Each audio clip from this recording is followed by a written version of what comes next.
최근 사람들의 눈과 마음을 사로잡고 있는 콘텐츠, 잘 먹는 법. 재미있게 요리하고 맛있게 먹는 방송들이 TV 채널을 점령할 정도로 지금 우리는 먹는 것에 주목하고 있다. 무엇을, 얼마나, 어떻게 먹을 것인가. 단순히 먹는 행위에 그치지 않고 점차 영역을 넓혀가고 있는 사람들의 관심. 이러한 관심들에 힘입어 지금 세계에는 푸드테크 열풍이 불고 있다. 음식 산업에 과학기술을 접목시키는 다양한 시도들이 펼쳐지고 있는 것이다. 음식과 과학의 만남. 푸드테크는 우리의 식생활에 어떤 변화들을 가져왔을까? 몇 년 전만 생각해도 모바일이나 온라인으로 음식을 주문해서 먹는 것이라는 것은 상상할 수가 없었잖아요. 근데 저희 같은 어플리케이션이 나오면서 배달 음식을 저희 모바일에서 시켜 먹을 수 있게 됐고, 푸드테크는 새로운 6차 산업이다 이렇게 얘기할 수 있을 것 같습니다. 왜냐하면 기존의 1차, 2차 산업에다가 새로운 IT 기술이 접목된 그런 산업이기 때문입니다. 우리가 인식하지 못하는 사이 푸드테크는 이미 생활 가까이에 스며들고 있다. 우리는 이를 어떻게 활용하고 있으며 앞으로 어떤 방향으로 발전시킬 것인가? 푸드테크가 보여주는 놀라운 아이디어, 그리고 이를 바탕으로 할 식문화의 다채로운 변화에 주목해야 할 때다. 기계, 로봇이 이제 요리를 대신하는 그런 기술들도 이미 많이 개발되어 있고 조만간 이러한 우리의 가구 내에서도 가정에서도 이용 가능한 기술이라고 말씀할 수 있겠습니다. 배달 애플리케이션 서비스에서부터 차세대 먹거리 개발까지 무한한 잠재력을 발판 삼아 미래 신산업으로 떠오르고 있는 푸드테크. 보다 과학적이고 보다 놀라운 밥상을 만들어주는 맛있는 기술, 푸드테크를 만나본다.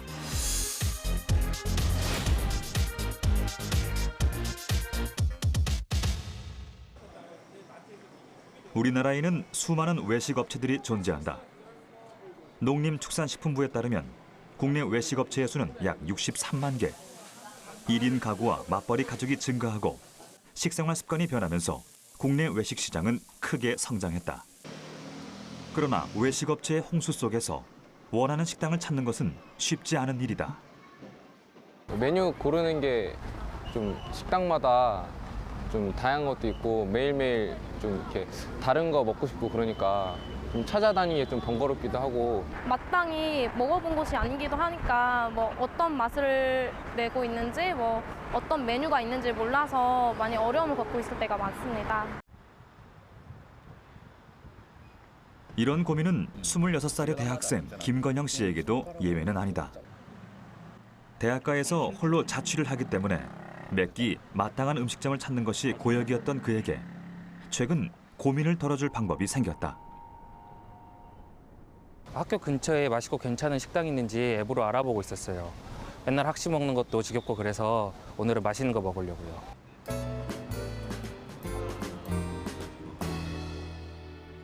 주변에 있는 음식점들의 위치를 알려주고 내가 원하는 조건에 따라 검색해주기도 하는 스마트폰 애플리케이션. 그에게 도움이 되는 애플리케이션은 이뿐만이 아니다. 하루 일과를 마치고 집으로 돌아온 건영 씨가 이번엔 냉장고 문을 연다. 구석구석 꼼꼼하게 살펴보며 재료들을 꺼내는 건영 씨.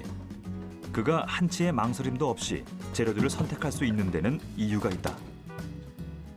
스마트폰 애플리케이션 안에 필요한 재료들이 모두 적혀 있기 때문이다. 음식을 만드는 방법까지 순서대로 상세히 나와 있기 때문에 스스로 음식들을 만들어야 하는 건영 씨에게는 큰 도움이 돼준다. 예, 자취생이다 보니까 어쩔 수 없이 요리를 하게 되는 것 같아요. 특히 오늘처럼 친구들이 오는 날에는 간단하게 요리를 하기도 하고요. 제가 잘 요리를 못해서 레시피 참고하고 있었어요. 레시피 따라하면 편하더라고요. 레시피대로 요리하면 요리 초보에게도 음식을 완성하는 것이 마냥 어렵지만은 않다. 건영 씨도 이런 애플리케이션 덕분에 요리에 실패하는 일이 줄어들었다. 스마트폰으로 하는 일은 또 있다. 배달 애플리케이션으로 음식을 주문하는 것이다. 건영 씨에게 배달 애플리케이션은 가장 친숙한 스마트폰 서비스 중 하나다. 결제까지 한 번에 가능하기 때문에 문 앞에서 번거롭게 계산하는 일도 사라졌다. 애플리케이션을 이용해 만들고 애플리케이션을 이용해 배달시킨 음식. 스마트폰 하나로 식탁이 완성됐다. 건영 씨와 친구들에게는 이렇게 차려진 식탁이 이제는 친숙한 일상과도 같다. 이는 건영 씨뿐만 아니라 국내의 많은 스마트폰 사용자들에게도 마찬가지일 것이다.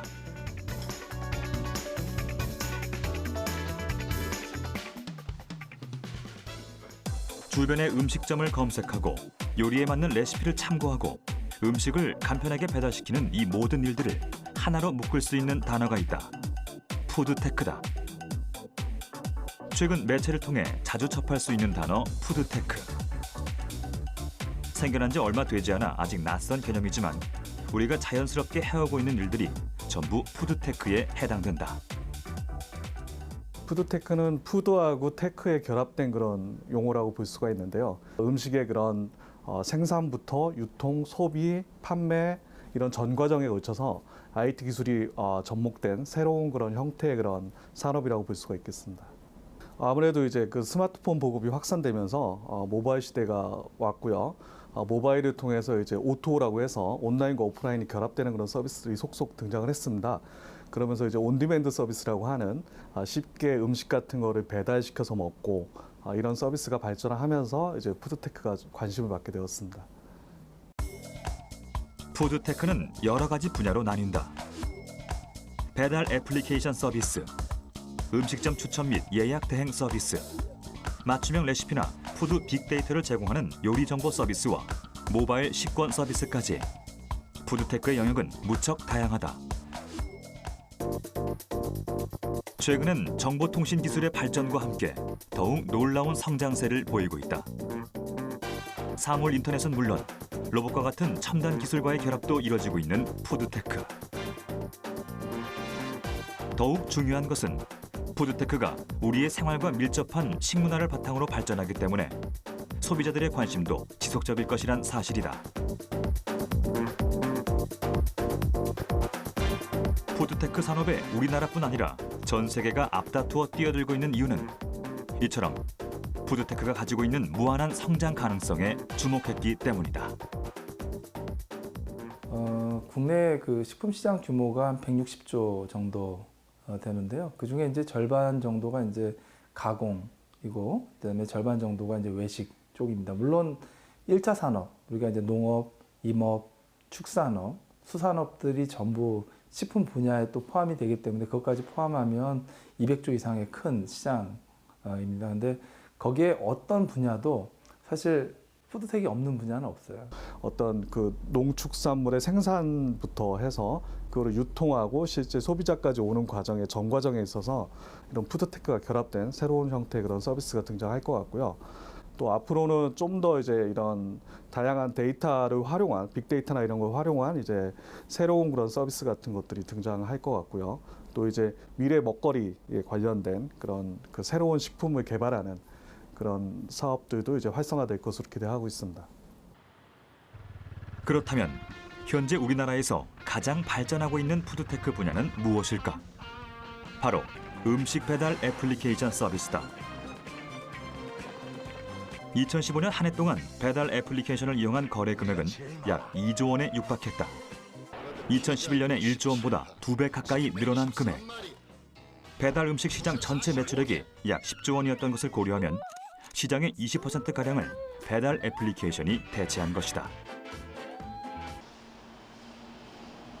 그 중에서도 두드러지는 활약을 보이고 있는 한 배달 애플리케이션 개발업체.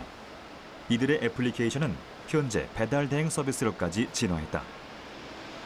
업체의 자체적인 조사에 따르면 지난해 이들의 애플리케이션을 이용한 주문은 월 730만 건, 거래액은 1조 원 이상이다. 저희 배달 어플리케이션은 2010년 6월 처음 세상에 첫 선을 보였는데 당시에는 이제 저희 국내에 스마트폰이라는 디바이스가 막 선보여서 저변을 확대하던 시기였어요. 그러던 시기에 저희 김봉지 대표랑 저희 창업자들은 스마트폰에서 주변의 배달 음식점 정보를 쉽게 검색하고 주문할 수 있는 서비스를 만들면 사용자들도 좀 더 편리하게 사용할 수 있고 음식점 점주님들도 좀 더 효과적으로 광고할 수 있는 플랫폼을 만들 수 있겠다라는 생각에서 서비스를 개발하게 됐고 스마트폰 저변 확대 속도와 발맞춰서 빠르게 이용자를 늘려나갈 수 있게 된 였습니다. 배달 애플리케이션에는 여러 가지 IT 기술들이 접목돼 있다. 사용자의 위치를 정확하게 파악하는 기술, 업주들이 배송 가능한 지역을 직접 설정할 수 있는 기술 등이 그것이다. 업체는 사용자의 편의성을 높이는 방법을 다방면으로 연구함으로써 더욱 고도화된 서비스를 선보이고 있다. 각 지역별로 주문량이라든지 사용자들의 그 활동성 같은 것들을 빅데이터를 분석을 해서 그 빅데이터 분석에 기반으로 한 뭐 효율적인 광고를 추천을 한다든가 하는 시스템도 저희는 제공을 하고 있고요. 온라인 그 모바일을 통해서 전화를 할 수도 있는데 전화 역시도 저희 시스템을 통해서 전화 카운트가 된다든가 업주님들과 이용자들한테 각각 다른 음성 메시지를 전달한다든가 그런 기술들을 가지고 있습니다. 그렇다면 배달 애플리케이션은 가맹점과 고객을 어떤 형태로 연결하고 있을까? 업체의 애플리케이션에 등록돼 있는 목동의 한 음식점. 애플리케이션에 등록한 후로 이곳에는 여러 가지 변화가 생겼다.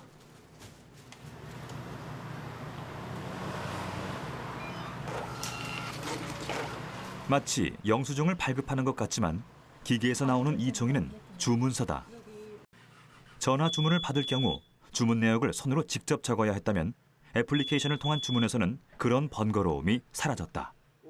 모바일 어플을 통해서 고객이 이제 주문하는 주문 내역서가 나오는 종이고요. 거기에는 이제 고객의 주소나 그다음에 주소와 연락처 그리고 주문하신 메뉴 그리고 결제를 어떻게 하셨는지 그 내역에 대해서 자세히 나와 있어요.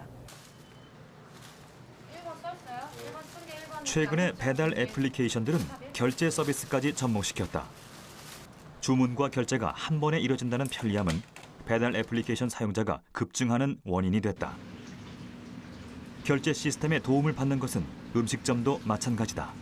배달 음식을 주문할 때 뭐 따로 지금 현금이 없더라도 이제 뭐 그 안에서 바로 결제로 뭐 상품권이라든지 아니면 뭐 카드 결제라든지 아니면 소액 결제라는 그런 부분으로 결제를 바로 할 수 있기 때문에 그래서 손쉽게 조금 더 배달 음식을 주문할 수 있게 되는 것 같아요. 또 이제 배달원 분들이 계산할 때 계산 실수가 일어날 수도 있고 또 메뉴의 정확성이 아무래도 이제 바로 결제로 해서 주문이 들어오면 저희가 따로 전화로 받아서 주문 받을 때보다는 정확하게 주문을 받을 수 있는 것 같아요. 배달 애플리케이션의 등장은 영업 자체에도 많은 변화를 가져왔다. 가장 큰 변화는 리뷰 서비스를 통해 직접 고객과 소통할 수 있게 됐다는 점이다. 고객의 피드백을 즉각 확인할 수 있기 때문에 영업 방식에도 더욱 신경을 쓰게 됐다. 배달 애플리케이션이 음식점과 고객 모두에게 긍정적인 변화를 일으키고 있는 것이다. 요즘에 이제 배달 앱을 통해서 이제 주문을 하고 또 배달을 하다 보니까 그 이후에 이제 고객들이 리뷰를 많이 남겨요. 그 리뷰를 통해서 고객님이 만족을 하셨는지 뭐 아니면 문제점이 있었는지 그런 부분을 보면서 소통을 할 수 있고 그 부분으로 인해서 다시 단골 고객이 생기고 재주문이 들어오는 부분에 있어서 참 모바일 앱을 사용하는 게 이렇게 젊은 저 사장님으로서는 참 저한테는 많은 도움이 된 것 같아요. 음식점에 대한 접근성, 주문과 결제의 편리성, 그리고 정보의 신뢰성까지 높이는 배달 애플리케이션. 다른 나라에 비해 특히 발전된 국내 배달 음식 시장과 맞물리면서 배달 애플리케이션은 많은 푸드테크 분야들 중에서도 돋보이는 성장을 이뤄낼 수 있었다. 업체가 배달 대행 서비스로까지 영역을 확장하게 된 이유도 여기에 있다. 배달 애플리케이션의 성공을 발판 삼아 그동안 배달이 되지 않던 음식점들까지 고객과 연결시키고자 한 것이다. 배송이 되지 않는 음식점의 음식을 배신 배달해주는 산업들도 생기게 됐고요. 그리고 반조리 제품 같은 것들을 원하는 시간에 받아서 가족들과 함께 음식을 만들어 먹을 수 있도록 하는 산업들도 생기고 있어요. 원하는 시간에 원하는 음식을 원하는 상태로 배송받을 수 있도록 하게 하는 것은 또다시 그 밑에 인프라, 그러니까 배송 물류 시스템이 또 갖춰져야 되거든요. 그런 산업들이 잘 갖춰진다 그러면 푸드테크라는 키워드 밑에 산업들이 점점 커지고 많이 발전할 것으로 예상을 하고 있습니다. 배달 애플리케이션이 활성화됨에 따라 시스템적인 면에서도 많은 연구들이 이루어지고 있다. 또 다른 배달 애플리케이션을 운영하고 있는 업체. 이곳에서는 배달의 품질을 높이기 위한 소프트웨어를 개발했다. 이들과 계약돼 있는 배달 대행 업체와 기사들은 배달 대행 전용 애플리케이션을 이용해 좀 더 효율적인 배달을 수행하고 있다. 배송 기사 앱에서는 여러 기사가 수행해야 되는 그런 주문 목록들이 나오고요. 각 주문들에 대해서는 출발지와 도착지 그리고 언제 가야 되는지들이 나옵니다. 그리고 또 기사들이 동시에 여러 건의 주문들을 수행하게 되는데요. 그때 어떤 주문 먼저 수행해야 되는지 그 순서들도 함께 노출이 되고 있습니다. 업체는 배달 과정에서 발생하는 데이터들을 수집하고 분석함으로써 최적의 배달 방법을 찾아내는 데 집중했다. 중점을 둔 것은 기사들의 이동 패턴이었다. 국내 배달 기사들은 주로 오토바이를 이용한다는 점에 주목했다. 기사분들의 트래킹 정보를 보게 되면은 사륜차 이동 경로들과 매우 다르게 움직인다는 걸 확인할 수 있었어요. 예를 들어서 매우 좁은 골목길을 지나간다든지 아니면 굉장히 높은 언덕들을 피해 간다든지 그런 다른 패턴들을 볼 수가 있었습니다. 그래서 저희가 기존의 내비게이션들을 사용해서 이동 시간들을 예측하려고 했을 때 굉장히 큰 오차들이 많이 발생했었어요. 그래서 저희 나름대로 이륜차를 위한 이동 시간 예측 모델을 저희가 만들게 되었고요. 그래서 그 모델들을 계속 개선해 나가기 위해서 저희가 기사분들의 실시간 위치와 그런 이동 경로들을 계속 수집하고 있습니다. 이런 과정을 거쳐 개발된 것이 업체의 무인 배차 시스템이다. 고객이 배달 애플리케이션을 이용해 음식 배달 서비스를 신청하면 배달 대행 전용 애플리케이션에서 데이터를 종합적으로 분석한다. 그리고 고객에게 가장 빠르게 배달할 수 있는 최적의 기사를 자동으로 지정한다. 기사는 어떤 주문에 배달을 가야 할지 직접 선택할 필요가 없다. 시스템이 지정해주는 대로만 업무를 수행하면 되는 것이다.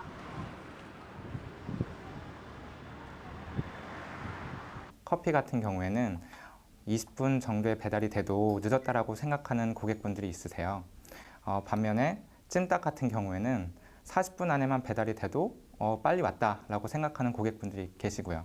그런 부분들에 대한 데이터를 저희가 축적을 해서 실제로 주문들에 대해서 자동 배차를 할 때 그런 시간들을 고려하면서 배차를 하게 됩니다. 배달 대행 업체의 입장에서도 이러한 시스템은 큰 도움이 되고 있다. 관리자가 웹을 통해 유입되는 물량과 기사들의 위치 등을 모두 확인할 수 있고 배차를 신경 쓰지 않아도 되기 때문에 업무도 훨씬 간편해졌다. 여러 가지 이점들은 서비스 품질의 개선으로까지 이어지고 있다. 무인 배차 시스템이 생기고 나서는 기사들한테 이제 무인으로 배차가 되니까 저희는 이제 확인만 하면 되고 기사들 위치가 어디에 있는지만 확인하면 되는 거니까 많은 이제 편리함이 생겼고요. 관리자들은 오히려 다른 쪽에 더 집중할 수 있게 되고 서비스 퀄리티를 더 높일 수 있게 되는 것 같아서 많은 도움이 됩니다. 고객과 배달 기사에게도 마찬가지다. 고객은 기사가 배정된 시점에서부터 인적 정보까지 확인할 수 있어 편리하고 기사는 배달을 더욱 효과적으로 수행할 수 있게 됐다. 업체의 배달 대행 애플리케이션은 최적의 기사를 지정할 뿐 아니라 내비게이션 서비스도 제공한다. 이들의 내비게이션은 일반적인 경로가 아닌 오토바이에 최적화된 경로로 안내한다는 차별성을 지닌다. 기사들이 배달 시간에 대한 부담을 더욱 줄일 수 있는 이유다. 배달 서비스를 발전시키는 여러 가지 기술들은 푸드테크에 대한 관심으로 이어지고 있다. 주문해서 받기까지 얼마나 걸리셨어요? 지금 한 20분 조금 넘게 걸린 것 같아요. 굳이 사무실에 이제 줄 서고 뭐 이렇게 하지 않아도 좀 편리하게 사무실에서 주문을 할 수가 있어서 이쪽 저희 직원들은 많이 쓰고 있는 것 같습니다. 네. 해외에서도 푸드테크는 떠오르는 먹거리 산업이다. 미국에서는 2014년 한 해에만 푸드테크 스타트업에 10억 달러가 넘는 투자가 이루어졌다. 중국과 영국의 배달 전문 스타트업들이 각각 2천만 달러, 7천만 달러의 투자 유치에 성공하는가 하면 터키의 음식 주문 스타트업이 약 5억 9천만 달러에 인수되는 등 각국의 성장세도 가파르다. 해외의 푸드테크 산업은 더욱 확장된 분야들로까지 발전하고 있다. 만여 개의 레시피를 학습해 사용자에게 방법을 알려주는 일명 인공지능 셰프가 등장하기도 했고, 음식에 가져다 대면 온도, 열량, 원산지 등을 알려주는 젓가락도 개발됐다. 애플리케이션과 연동해 정보를 제공하는 이 젓가락은 음식의 안전성을 감별해준다는 점에서 높은 반응을 얻고 있다. 한 가구 업체에서는 미래형 주방의 컨셉을 발표하기도 했다. 이들이 제시하는 미래형 주방에서는 천장에 달린 카메라가 물체를 감지하고 주요 주방 기기들은 테이블 위에 내장돼 있다. 프로젝터가 요리에 따른 재료와 방법을 제시하기 때문에 사용자는 그대로 따라하면 되는 형태다. 국내에서도 푸드테크의 여러 분야들이 조금씩 발전해 나가고 있다. 서울 양재동에서 열린 국제 외식산업 식자재 박람회. 생산자와 식품, 외식 기업을 연결하는 이 박람회는 국내의 로컬 푸드와 가공품들을 한눈에 만나볼 수 있는 자리다. 올해도 약 160개의 업체들이 참가해 인산인해를 이룬 가운데 특별한 전시가 눈에 띄었다. 푸드테크가 올해의 주제관으로 자리 잡은 것이다. 푸드테크에 대한 한층 높아진 관심을 직접 확인할 수 있는 자리였다. 푸드테크라는 단어 자체가 이미 여러 매체나 언론을 통해 많이 소개가 되었기 때문에 단어 자체에 대한 인지도는 굉장히 높은 편이에요. 하지만 푸드테크의 정확한 범위나 적용의 사례에 대해서의 이해도는 굉장히 부족한 상황이라서 이번 주제관을 오시는 저희 참관객분들이 오면서 주제관을 통해서 푸드테크에 대해서 명확하게 이해하고 그로 인해서 더 관심이 높아지는 계기가 되었습니다. 이를 통해 앞으로 식품업계, 식품 외식산업 업계 전반으로 관심이 더 확대될 것으로 예상하고 있습니다. 박람회에서는 많은 업체들이 자사의 기술들을 소개했다. 음식점의 메뉴를 다양한 언어로 읽고 주문할 수 있도록 도와주는 서비스.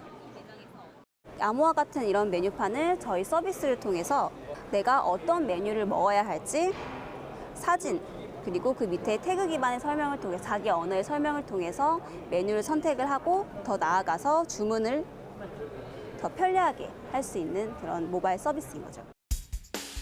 빠른 발전을 거듭하고 있는 3D 푸드 프린팅 기술도 선보였다.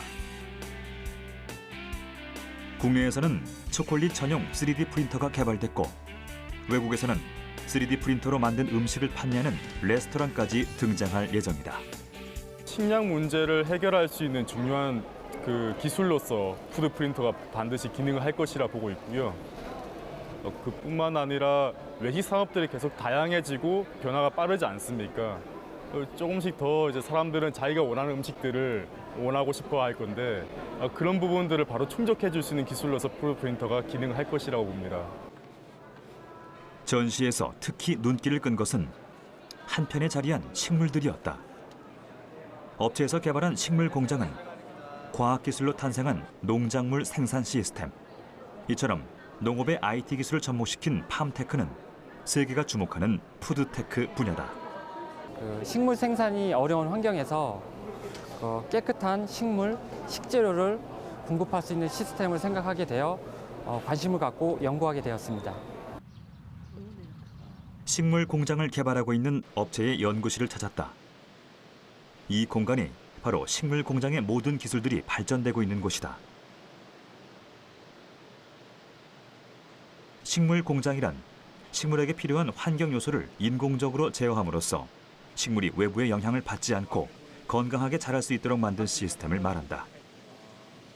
이곳에서도 여러 가지 작물들이 자라나고 있다. 식물 공장이라는 거는 이제 밀폐된 공간에서 벌레가 전혀 없는 곳에서 생산하기 때문에 농약을 전혀 사용하지 않고 거의 유기농에 가깝지 않을까라는 생각이 들고, 이런 신선한 식재료를 소비자들이 직접 살아있는 상태로 섭취할 수 있는 그런 문화를 만드는 게 저희가 지향하는 목적입니다. 식물 공장에서는 식물이 자라나 수확되기까지의 모든 과정이 이루어진다. 수평형, 수직형으로 종류도 다르고 쓰임새도 다양하지만 공통된 것은 식물들이 건강하게 자라고 있다는 점. 그렇다면 식물 공장은 어떤 방식으로 식물의 성장을 돕고 있는 것일까? 태양은 LED 광원이 대체한다. 시간에 맞춰서 자동으로 꺼지고 켜지면서 광도를 조절하고 있다. 식물은 수경 재배로 길러진다. 재배 베드 밑에 있는 펌프를 이용해 물은 2~3시간에 한 번씩 순환된다. 업체는 이에 그치지 않고 센서가 측정한 수치를 바탕으로 식물이 자라기 좋은 pH와 전기 전도도에 맞춰 자동으로 영양액을 공급하는 기술까지 개발했다. 기존에 이제 농사를 땅에서 지으실 때는 유기물을 이용해서 식물이 양분을 흡수하고 했는데, 그거를 이제 수경 재배를 통해서 무기화학물을 섞어갖고 식물에 필요한 양분만 제어해주는 기술인데요. 이제 식물이 필요한 양분을 흡수를 하면은 그걸 다시 양액 제어 시스템이 양분을 다시 넣어줘갖고 식물이 항상 원하는 그 양분을 맞춰줄 수 있는 게 양액 제어 시스템입니다. 더욱 특별한 것은 스마트폰을 이용해 언제 어디서나 식물 공장의 상태를 손쉽게 확인할 수 있다는 점에 있다. LED 광원과 물순환 시스템도 원격 제어가 가능하다. 농업의 경쟁력을 높이는 가장 좋은 방법은 좁은 공간에서 적은 노동력으로 생산량을 높이는 것. 이런 면에서 볼 때 자동 관리까지 가능한 팜테크는 주목해야 하는 산업일 수밖에 없다. 작은 공간에서 연중 상시로 일정한 그 종자와 배양액과 LED와 나머지 이제 온도나 뭐 습도 같은 것들만 조절을 해주면 특정한 계절에만 그 식물을 얻을 수 있는 게 아니라 1년 내내 우리가 안정적으로 식량을 공급받을 수 있다라는 차원에서 굉장히 중요한 이러한 그 식량 작업에서 굉장히 중요한 기술이고요. 내가 원하는 것들을 키워서 먹을 수 있다라고 하는 장점에서도 팜 이런 테크라고 하는 부분들이 우리 사회에서 이러한 식품에 있어서 다양한 방법으로 적용될 수 있을 것이라고 생각합니다. 팜테크가 안전한 먹거리의 생산에 초점을 맞췄다면 기존에 없었던 새로운 먹거리를 만들어내는 시도들도 이어지고 있다. 대체 식품을 만드는 일명 뉴푸드 분야 역시 푸드테크의 영역에 포함된다. 미국의 한 벤처 기업은 식물성 원료를 이용해 달걀과 똑같은 맛과 향을 지닌 인공 달걀을 만드는 데 성공했다. 콜레스테롤과 감염성 질병에서 자유로울 뿐더러 생산비도 낮은 인공 달걀. 이미 이 달걀로 쿠키, 마요네즈, 초콜릿 등 다양한 식품들을 생산 중이다. 식물로 고기를 만드는 업체도 있다. 비슷하게 흉내낸 수준이 아니라 진짜 고기와 구별이 잘 가지 않을 만큼 흡사한 맛과 모양을 자랑한다. 스탠퍼드 대학의 생물학 교수가 설립한 이 업체는 식물성 원료만으로 제조한 패티와 치즈를 사용해 버거를 만든다.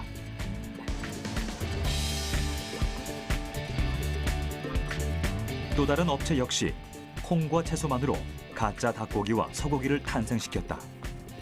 이들의 공통된 특징은 기존의 식품과 차이를 느끼지 못할 정도로 만족스러운 식감을 가졌다는 데 있다. 마이크로소프트나 구글과 같은 세계적 기업들이 이러한 발명에 주목하는 것도 대체 식품으로서 가지는 높은 완성도에 있다. 아무래도 이제 인구가 점차 늘면서 식량이 부족해지고 있고요. 또한 그 어떤 축산물이나 이런 걸 생산하는데 많은 그런 오염 환경 피해가 발생하고 있습니다. 그래서 이런 것들을 이제 차세대 먹거리를 통해서 어떤 대량 생산을 할 수 있고 새로운 그런 음식을 찾아낼 수 있는 그런 계기가 될 수 있을 것 같습니다.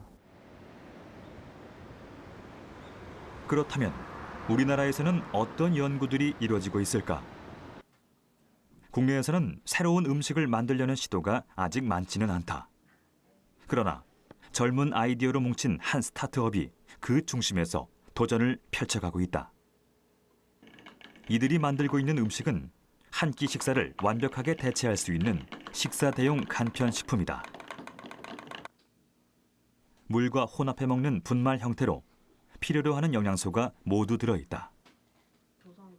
환자들을 위한 기존의 유동식과는 달리 일반인들을 대상으로 하며 영양소의 밸런스도 균형적이라는 점에서 차별적인 시도다. 업체는 외국의 사례에서 자극을 받아 푸드테크 산업에 뛰어들게 됐다. 저희가 가장 먼 최초는 아니고요. 제 미국의 소이렌트라는 제품이 있어요. 그 소이렌트의 컨셉을 좀 차용한 제품인데 그 미국의 소이렌트가 굉장히 큰 성공을 좀 이루고 나서 미국이랑 유럽 전역에 좀 많은 업체들이 이렇게 우후죽순 좀 생겨나기 시작했어요. 그러니까 제가 그 시장 조사를 해본 결과 한국이랑 아시아에도 충분히 이런 시장이 있지만 아직 제대로 된 제품이 없다고 판단을 했기 때문에 그 컨셉을 차용해서 저희가 개발하게 됐습니다. 식품의 개발에는 약 1년이 소요됐다. 영양적인 밸런스는 한국영양학회의 일권장량에 맞춰 구성했다. 건조 분말형 파우더는 일반 식품보다 풍미가 사라지기 쉬워 맛을 내는데도 많은 시행착오를 거쳤다. 새롭게 만들어진 식품이라는 것에 대한 거부감을 없애기 위해서는 친숙한 맛을 살리는 것도 중요한 일이었다. 시장에 한 발 앞서 뛰어든 스타트업이다 보니 모든 과정이 순탄하진 않았다. 생산 과정에 있어서도 구성에서 있어서도 우리가 놓칠 수 있는 요소들이 무엇인가를 찾아내는 데서부터 대단히 힘들었고요. 그리고 생산 과정에 있어서도 저희가 보틀 안에서 그 파우더를 녹이는 첫 번째 제품이다 보니까 자연적으로 우리가 첨가물을 쓰지 않고 용해를 시키는 게 대단히 어렵습니다. 이 부분을 챙기기 위해서 저희가 많은 시행착오를 겪고 어려움을 겪었죠. 연구소의 검증과 식품의약품안전처의 허가를 통해 신뢰도를 높이고 보다 감각적인 디자인과 마케팅을 통해 제품에 대한 거부감을 줄였다. 그 결과 이들이 개발한 식사 대용 식품은 판매 첫 달부터 매월 20%가량의 성장세를 보였을 정도로 소비자들에게 긍정적인 반응을 얻고 있다. 업체는 성공적인 첫걸음에 힘입어 새로운 도전까지 준비하고 있다. 개인별 영양이나 어떤 건강 상태를 체크한 다음에 거기에 맞는 영양 상태를 개별적으로 맞춤형 제품을 저희가 추천해드리는 시스템을 개발 중에 있는데요. 그 데이터가 완벽하게 쌓이고 분석이 완료되면 이제 각각 소비자들에게 어떤 영양이 결핍됐는지를 잘 그런 식으로 파악해가지고 꼭 맞는 영양소를 담은 그런 제품을 선보일 수 있을 것 같습니다. 미래형 농업에서부터 식품의 개발까지 푸드테크 산업을 이끌어가려는 국내 기업들의 끊임없는 노력. 이러한 노력들이 빛을 발한 또 다른 자리가 있었다. 서울 창조경제혁신센터와 구글 캠퍼스, 음식산업 분야의 전문가들이 함께한 푸드테크 스타트업 경진대회가 바로 그것이다.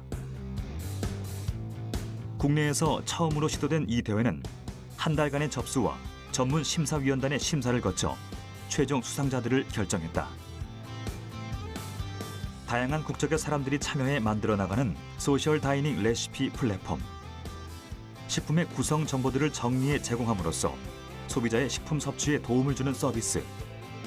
농사 과정을 투자자와 공유하면서 좋은 먹거리를 생산할 수 있는 환경을 만드는 펀딩 서비스 등이 수상작으로 선정되면서 국내 푸드테크 스타트업들의 높은 성장 가능성을 확인하게 됐다. 서울 창조경제혁신센터는 대회에서 수상한 스타트업들에게 지속적인 지원을 아끼지 않고 있다. 먼저 창조경제혁신센터 내에 스타트업들이 입주할 공간을 만들어 체계적인 업무가 가능하도록 만들었다. 사업을 진행해 나가는 과정에서 문제되는 점은 없는지 법률 상담을 비롯한 다방면에서의 멘토링도 제공하고 있다. 스타트업들이 아이디어를 현실화시키는 데 있어 큰 도움이 되는 지원 중 하나다. 법률적인 것부터 시작해서 어떤 뭐 디자인적인 거 저희가 도움이 필요하다고 이제 느끼는 거에 대해서 요청을 드리면 많은 멘토링을 받고 있고 그 외에 이제 여러 국내외 이슈 스타트업 이제 업계에 관한 소식을 여러 가지 소식을 전해 듣고 있습니다. 또 하나 특별한 점은 국내 음식 산업 분야의 대기업 전문가들과 협력하는 키친 인큐베이터 프로그램이 마련돼 있다는 사실이다. 미국의 경우 이미 전국적으로 150개가 넘는 푸드테크 창업 지원 공간이 운영되고 있지만 국내에서는 이런 시도가 아직 흔치 않은 상황. 서울 창조경제혁신센터의 키친 인큐베이터 프로그램은 이런 면에서 더욱 큰 의미를 지닌다. 푸드테크 경진대회에서 예선을 통과한 50개 팀을 대상으로 월 1회씩 푸드테크 전문가들로부터 멘토링을 제공하는 프로그램으로 4월부터 12월까지 진행할 예정입니다. 아무래도 설립 초기 스타트업들이 많다 보니 식품 전문 회사에서 오래 일한 전문가들의 지식이나 사업 노하우가 도움이 되는 경우가 많습니다. 스타트업 입장에서는 그 해당 분야의 대기업의 멘토링을 받는다는 것은 단순한 그런 코칭을 넘어서 협력 관계가 구축될 수도 있는 기회가 될 수 있기 때문에 좋은 찬스가 된다고 생각하고 있습니다. 점차 활기를 띠고 있는 푸드테크 산업. 다른 산업들에 비하면 이제 막 걸음을 떼기 시작한 단계나 다름없지만 푸드테크에 대한 관심은 매우 뜨겁다. 신선한 아이디어들이 쏟아지고 있어 앞으로의 성장도 기대해 볼 수 있다. 미래 먹거리 산업으로 떠오르고 있는 만큼 우리나라도 푸드테크 산업을 어떻게 키워갈 것인지에 대해 보다 집중해야 할 때다. 많은 스타트업들의 참여를 이끌어내고 이를 실제적인 사업으로까지 연결시킴으로써 가치를 창출해내는 것이 중요하다. 미국 같은 경우는 IT, 바이오, 그린 에너지에 이어서 푸드테크가 새로운 그런 산업으로서 이미 확장이 되고 있는 그런 상황입니다. 그와 반면에서 우리나라는 아직 이제 초기 단계라고 볼 수가 있고요. 또 많은 그런 스타트업들이 이제 도전하고 있는 그런 상황인데 이제 한국에서는 이제 좀 더 많은 관심과 그런 투자가 좀 필요할 거라고 생각되고 있습니다. 푸드테크 산업의 핵심은 사람과 기술이거든요. 물론 이제 자금도 중요합니다만 뭔가 식품 분야에 있어서 새로운 과학 기술에 기반해서 좀 더 독창적이고 창의적이고 또 독점적인 그러한 기술을 이용해서 기존의 시장에서 없었던 새로운 식품 산업을 이끌어 갈 수 있는 그런 교육이 굉장히 중요할 거고요. 또 그런 교육을 단지 아이디어 차원에서 끝나는 게 아니라 현장에 적용할 수 있도록 그러한 그 연구라든지 또 이게 사업화를 지원해 줄 수 있는 정부의 지원 체계가 굉장히 중요하다고 말씀드릴 수 있겠습니다.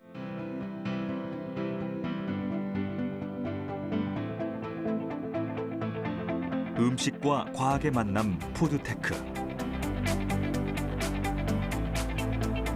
식품 산업의 세계적인 성장세를 볼 때 푸드테크 산업에서 경쟁력을 확보하는 것은 국가 차원에서도 중요한 문제로 떠오르고 있다. 푸드테크가 가져올 생활의 변화.